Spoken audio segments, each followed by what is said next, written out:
I stepped into the party and immediately felt out of place. "You look beautiful," I said to Emma, trying to mask the flutter in my chest. She smiled, brushing her hair behind her ear. "Thanks, honey. Don't look so stiff. Enjoy yourself." I'm fine," I muttered, scanning the room.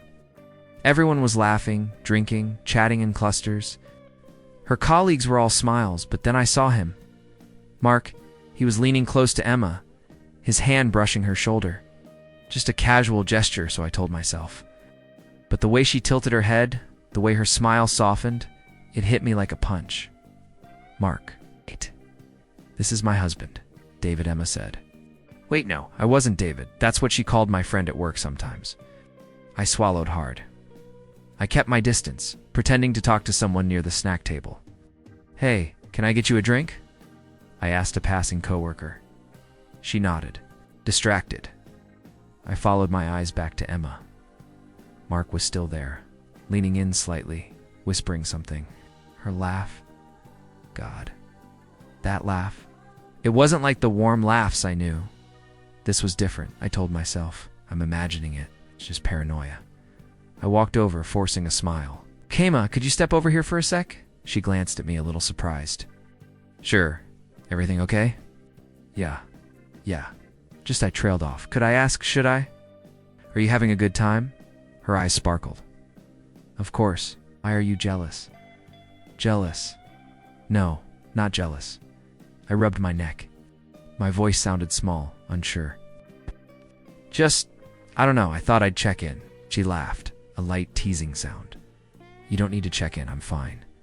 Honestly, you worry too much." I nodded, forcing a casual expression, but inside, my heart was hammering. Kept watching Mark from the corner of my eye, smiled at her, too charming, too confident. I saw it again, his hand, brushing her shoulder, lingering for just a moment longer than necessary. I swallowed. "Emma, can I ask you something?" "Of course." Her tone was open, warm. "Mark, do you too? Does he bother you?" The words felt clumsy on my tongue. Her eyes narrowed, a little confused. "Bother me? What do you mean?" I tried to laugh it off. I don't know. I guess I'm just being paranoid. "You are," she said, smiling. "Relax. He's just a colleague, I promise." I nodded again, but my stomach twisted. I couldn't shake it. I found a spot near the wall, leaning against it, pretending to scroll on my phone. But I wasn't scrolling. I was watching. Every laugh, every glance, every casual brush of the hand I cataloged it all. A coworker came up to me. "Hey man, glad you made it." "Emma looks amazing, huh?" Forced a chuckle. "Yeah, she does." "Max over there, talking to her?" I froze. "Yeah, I see him." "Don't let him steal her spotlight," the guy joked. I forced a laugh again, but inside, a fire was starting to burn, stewing, twisting, gnawing at me.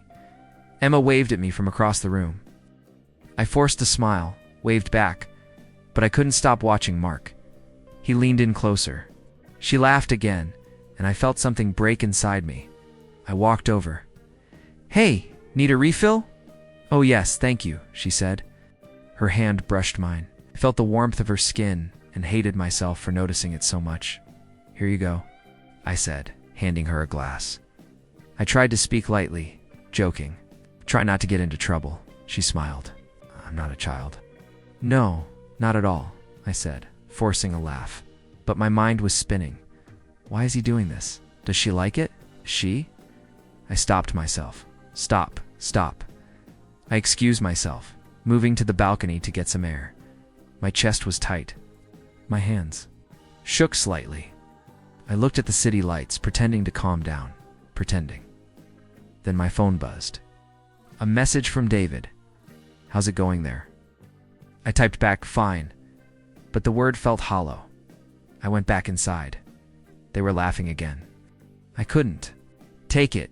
I needed to know. I approached Emma quietly. "Honey, can we talk somewhere?" She raised an eyebrow. "Sure. Where?" I gestured toward the quieter hallway. She followed, smiling, unaware of the storm inside me. Once we were alone, I finally let it slip, "That guy. Mark, he's..." I saw the way he was touching you. She frowned. What? Touching me? Are you serious? Yes. He leaned in, brushed her shoulder. It wasn't just friendly. Her eyes widened, then softened. You're imagining things. Promise. I barely noticed it. I can't stop imagining it. I felt something, and I don't like it. She laughed softly. Calm down. I'm with you, always. Don't let your mind play tricks on you. I wanted to believe her. I really did, but I couldn't. The seed of doubt had been planted. It was growing roots deep inside me. We returned to the party. I kept a polite distance, drank quietly, nodded at conversations I didn't care about. I saw Mark again. His smile was arrogant now, smugged, like he knew something I didn't. The night ended. I drove us home, silence stretching between us. Once, inside, I finally let my anger and fear rise to the surface. I saw him, Emma. I can't just ignore it. She took my hand, then talked to me. I'm here. I love you. Nothing happened. Trust me. I wanted to trust her. I wanted to calm down. I wanted to believe that this was all paranoia. But I couldn't. I sat on the edge of the bed, staring at the floor, mind racing. No, I whispered to myself. I can't just let this go. Need to know the truth? I lay awake that night, replaying every glance, every laugh, every touch. My mind refused to rest, and in the darkness I made a vow, silent promise, that I would uncover everything, every detail, no matter the cost. No matter what I had to do, I would find the truth. I walked into the office the next morning, pretending nothing was wrong. Morning, David, I said, keeping my tone casual. Morning, he replied, eyes narrowing slightly. You okay? You look like someone just kicked your coffee? Just tired, I muttered, avoiding his gaze. He leaned closer. Don't lie to me. Spill it. What's on your mind? I hesitated, then sighed. It's Emma and Mark. David blinked. Ah, that guy. What did he do? I ran a hand through my hair. I saw him at her office party last night. I don't know. He touched her, whispered to her. She smiled. David whistled softly. Seriously? That's enough to make you uneasy. What did you do? I tried to act normal, I said. But I can't get it out of my head. I feel like he's testing boundaries. David rubbed his chin. Testing boundaries? You sure you're not overthinking? Maybe, I admitted, biting my lip. But it doesn't feel like paranoia. I've seen the way she smiles at him. Lighter, warmer, different. David shook his head. I hate to say it, but you're probably right. He's arrogant. That's his type. I've met him before. Smooth talker. It's always calculating. Exactly, I said, relief and anxiety mixing. That's what's eating me alive. I can't confront him without proof. I can't confront her. I don't want to look controlling. David leaned back. Then you watch. Carefully, don't make any moves yet. Let him slip. People like that, they show their true colors if you wait. I nodded slowly. I was thinking the same. But how do I start? Start small. Test him. Make him expose himself, David said. Let him show you who he really is without realizing it. Keep track of everything. You mean silently? Exactly. You confront him now, you lose the upper hand. Let him believe he's untouchable. It'll make him sloppy. I considered it. Sloppy. Yeah, that's smart. But what about Emma? Can't just watch her laugh with him all the time. It kills me inside. David's voice softened. You trust her, right? I do, I said, but the word felt hollow. I want to, but my mind, it's a storm. Then, channel that storm into strategy. Don't let it destroy you. You have to be smarter than him and careful. I left David's cubicle and wandered to the break room. My phone buzzed Emma. Hey, lunch later. I stared at it. My thumb hovered over reply. Sure seemed too cold.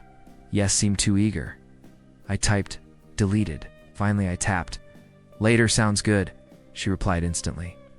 Okay, can't wait. I felt a pang. She had no idea what I was thinking. None at all. I clenched my fists.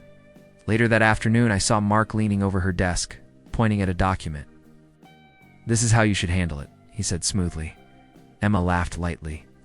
"Thanks. Mark, I appreciate it." I swallowed hard.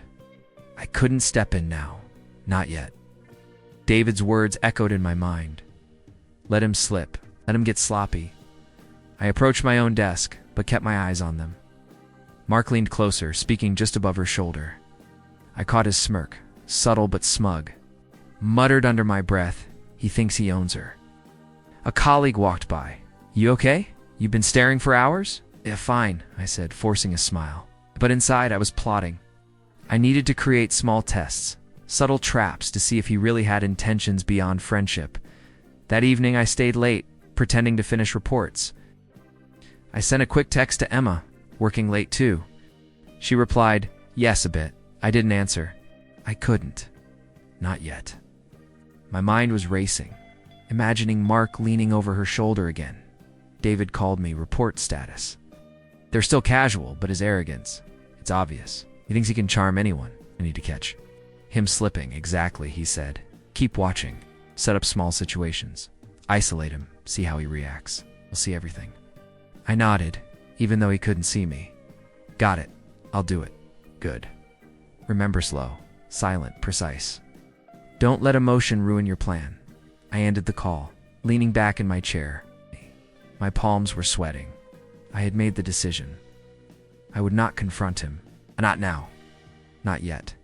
I would gather evidence, observe, and strike silently when the time was right. I left the office, walking behind Emma as she waved goodbye to Mark. The way Mark's eyes lingered on her, I could feel the fire inside me grow. "Everything okay?" she asked, sensing my tension. "Yes, just tired," I said, forcing a calm tone. "You've been distracted all day," she said softly. "Something on your mind?" I hesitated. "No, nothing important." She studied me for a moment, then smiled. "Don't let work get to you too much. Come home, relax. I'll see you tonight." I nodded, but inside, my mind was racing. Relax. I couldn't. Not yet. I made my way to my car, pulling out my phone again. I started noting down the interactions I'd seen today, the gestures, the smiles, the way Mark leaned just a little too close. Everything, every detail mattered. If I was going to act, I needed precision. I couldn't afford mistakes. Driving home, I rehearsed potential conversations, subtle ways to provoke him without exposing myself. I imagined Emma noticing nothing, me staying calm, silent, in control. By the time I reached home, the night had already settled into quiet darkness. I stepped inside, Emma's laugh drifting from the kitchen. My chest tightened. I wanted to tell her everything, but I couldn't. Not yet. I had to watch, wait, and gather proof. As I poured a glass of water, muttered to myself, silent, precise, patient, that's the only way. I sat at the kitchen table, notebook in hand, writing down every plan, every idea. By the end of the night, I knew one thing for certain. I wasn't going to confront him. I was going to watch, and when he slipped, he wouldn't know what. Hit him. I looked up at Emma, smiling as she prepared her cup of tea. My chest ached, but I forced calm.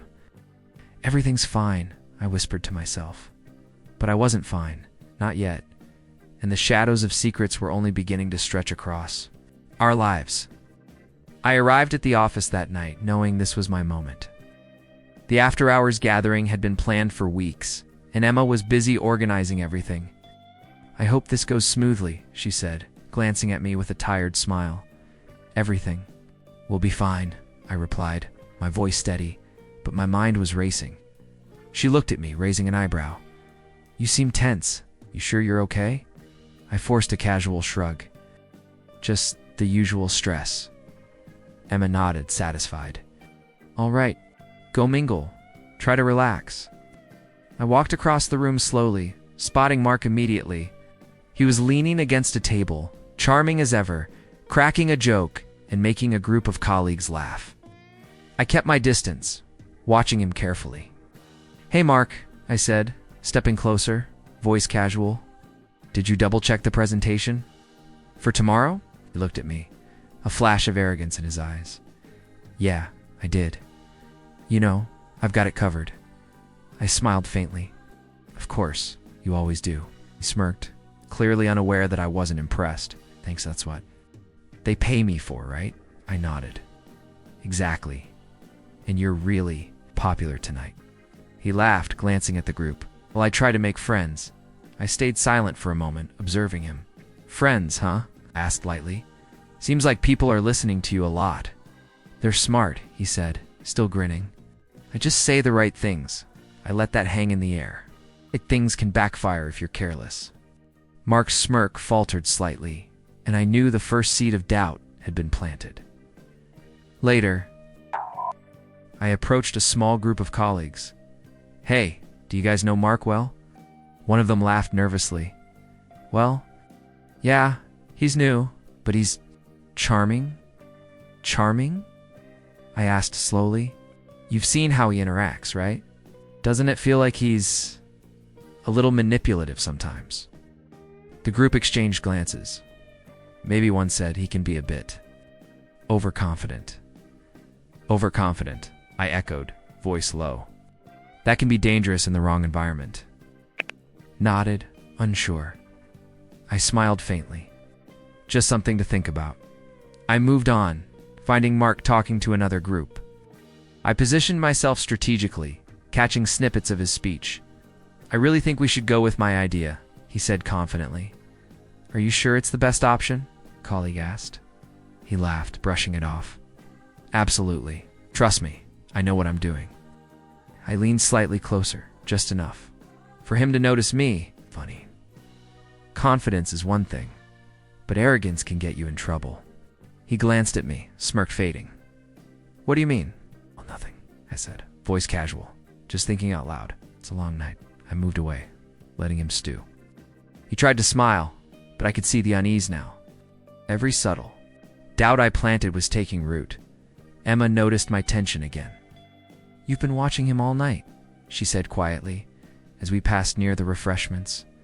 I forced a laugh, just curious, observing the dynamics. You worry too much, she said, shaking her head, smiling. Relax. Enjoy yourself. Don't let him get to you. I nodded, hiding the grin that crept onto my face. She had no idea.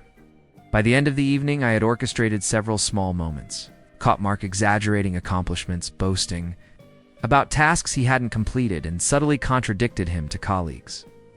Each slip was observed silently, no confrontation needed.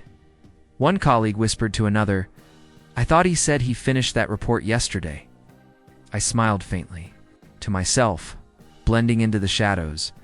At one point, Mark leaned in toward me, voice low. What's your problem? You've been watching me all night. Problem, I said lightly. I'm just interested in how people show their true colors. He scowled, voice tense. Don't get clever with me. I shrugged. I'm not just noticing things. People slip sometimes. Happens to everyone. He looked away, irritation creeping into his expression. I knew I had him right where I wanted. Emma came up then, smiling. Everything okay? Yes, fine, I said quickly, adjusting my tone, just talking to Mark. Yes, she glanced at him, then back at me, unconcerned. All right, I'll leave. You two geniuses to it. I watched as she walked away, feeling a mix of satisfaction and guilt. I was manipulating the situation, yet part of me wondered if I had crossed a line. I whispered to myself, this is for crossing boundaries, for disrespecting her, just for now. I noticed a few of Mark's friends starting to distance, themselves exchanging awkward glances. My subtle planting of doubts was working. They didn't see me as the mastermind, they just saw the cracks forming in his confidence. Mark approached me again, voice strained. Why are they looking at me like that? They notice things, I said lightly. Actions, words, attitude. People pay attention more than you think, he scowled, tension written across his face. You're making this personal. I smiled faintly. Not personal, just reality. The room seemed smaller now, the air thick with Mark's growing discomfort. I could feel the power shifting, my chest tightening with a mix of triumph and unease. I moved closer to Emma for a moment. Everything's okay? Asked quietly. She smiled, unaware of the tension I had orchestrated. Yes, you seem tense tonight. Are you sure you're fine? I nodded. Just thinking, watching dynamics. It's interesting. She laughed lightly. You're impossible sometimes. Always analyzing. I smiled, keeping my secret. She didn't need to know. Minutes later, Mark tried to regain composure, speaking louder. Overcompensating for the embarrassment I had carefully set up. I think my idea is still best, he said. One of the colleagues raised an eyebrow. Are you sure? You said something different yesterday. His face reddened slightly, and I felt a thrill I couldn't deny. This was the moment I had been waiting for. He was unraveling, and I hadn't lifted a finger, violently just watched. Just guided. Just let him dig his own hole. I whispered to myself. Just a little more patience. Let him fall completely. By the end of the night, Mark was isolated, friends subtly avoiding him, colleagues exchanging knowing glances. His smirk was gone, replaced with a strained, desperate look. Emma approached me again, oblivious. You're staring too much, she teased softly. I forced a casual laugh. I'm just people watching. It's fascinating seeing how interactions work. She smiled and walked away. I watched her, chest tight, a strange mix of relief and guilt washing over me. I had humiliated him without a word, without anyone suspecting my hand in it. I took a deep breath, whispering under my breath. It's done. Tonight, you learned. And yet, as I left the office, I couldn't shake a question gnawing at me. Had I crossed a line? Was I any different from him now? I shook my head, forcing the doubt aside. The fire of justice, silent and precise, was intoxicating. I had regained control over my life, my emotions, and my marriage. And as I stepped into the night air, I knew one thing. The game had only just begun, but for now, Mark had learned the first lesson. I arrived at work the next morning, expecting tension but not relief. Mark was nowhere near the crowd he usually flattered. Colleagues whispered as I passed, glances sharp, pointed. Did you hear? One of them asked quietly. Mark messed up the Johnson project. Totally misrepresented the data. I nodded, sipping my coffee. Yeah, I heard. Crazy, huh? Another said. All that charm and confidence, and now he's kind of a joke. I smiled faintly. Sometimes arrogance catches up with you. I walked toward my desk and caught David watching me from across the office. He raised an eyebrow and whispered, "Looks like he's paying for his mistakes." I know, I replied quietly. Exactly what he deserved. Later, Emma appeared near my desk, smiling. Morning. You've been quiet all day. Everything okay? Yeah, fine, I said. Forcing calm, just observing the aftermath. She raised an eyebrow. Observing? You sound like you enjoy this a little too much. I laughed softly. Maybe, but it's satisfying in a way. Emma tilted her head. You didn't know. Nothing physical, I said quickly. Just subtle, silent. She nodded, eyes softening. I noticed tension last night. I couldn't figure it out, but I can see you handled things. Carefully. Carefully, I repeated, letting the word linger. That was important. I didn't want to make it obvious. She smiled, reaching out to touch my arm. I admire your restraint. Really, I felt a warmth I hadn't noticed in days. Thanks. That means a lot. Later, I overheard Mark, trying to justify himself to a manager. I didn't. It wasn't intentional, he stammered. I thought I could handle everything. The manager raised an eyebrow. Clearly not, Mark. Your exaggerations caused confusion across 3 teams. I suppressed a smirk, quietly turning away. This was the culmination of every small move I had set in motion. Arrogance, the lies, the overconfidence, it all crumbled naturally. David appeared next to me, whispering, "You did it." And without anyone suspecting, "I know," I said softly. It's strange. I feel satisfaction, but also guilt. Did I become like him? David shrugged. Maybe a little, but you were strategic. You protected her, yourself, and your dignity. There's a difference. I nodded. Still, it feels like I crossed a line. Emma approached again. Can we talk? She asked, of course. I said, motioning to a quiet corner. She looked. Concerned? I noticed you've been on edge. I want to understand what's going on. I took a deep breath. I'll be honest. I saw Mark get too close at the party. Couldn't shake it. I thought about confronting him, but I realized watching subtle influence was better. I couldn't let him disrespect our relationship or manipulate her without consequences. She blinked. Everything you did was for me? Yes, I said simply. For myself. I needed to prove that I could handle this without losing control, without letting anger or jealousy destroy me. Emma smiled, gently squeezing my hand. I appreciate your honesty and restraint. I could have never known how you managed it. So precisely, you changed, didn't you? I think so, I admitted. I'm calmer, clearer, stronger, less doubt, less fear.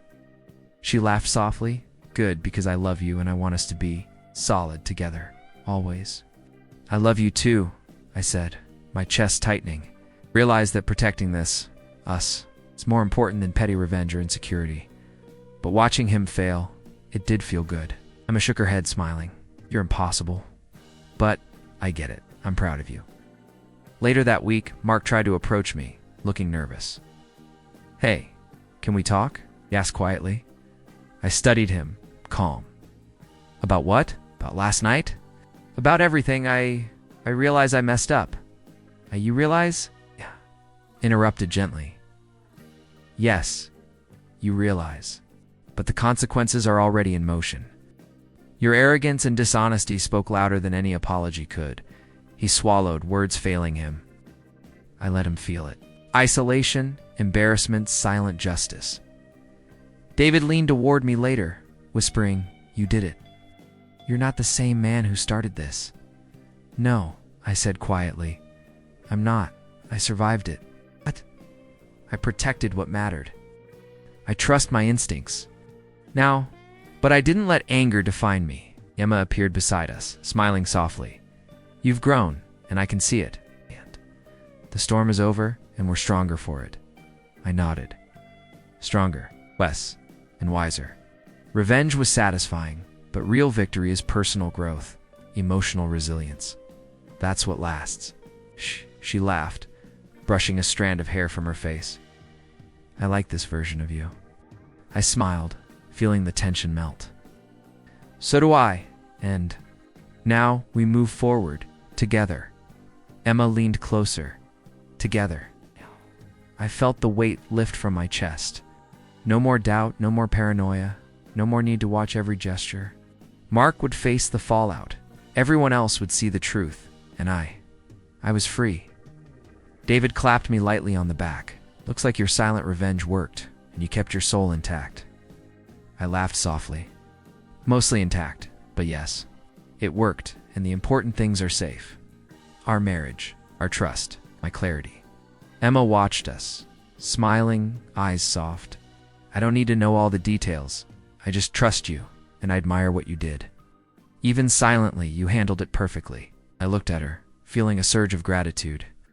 I couldn't have done it without thinking clearly and caring enough to protect us, not just punish him. She nodded. Exactly. That's why I love you. Not for revenge, but for wisdom, patience, love. I held her hand tightly. We survived the storm, and we're stronger for it. That's what matters. I glanced toward the empty spaces where Mark used to command attention. His regret and isolation were complete, and I didn't need to gloat. The lesson was clear justice. Didn't require cruelty. I'd learned to trust myself without losing myself to anger. Emma smiled, squeezing my hand. Let's go home, she said. Yeah, I replied. Home. And as we left the office together, I realized the truth. Had won in every way that mattered. Karma had run its course, but the real victory was mine to keep.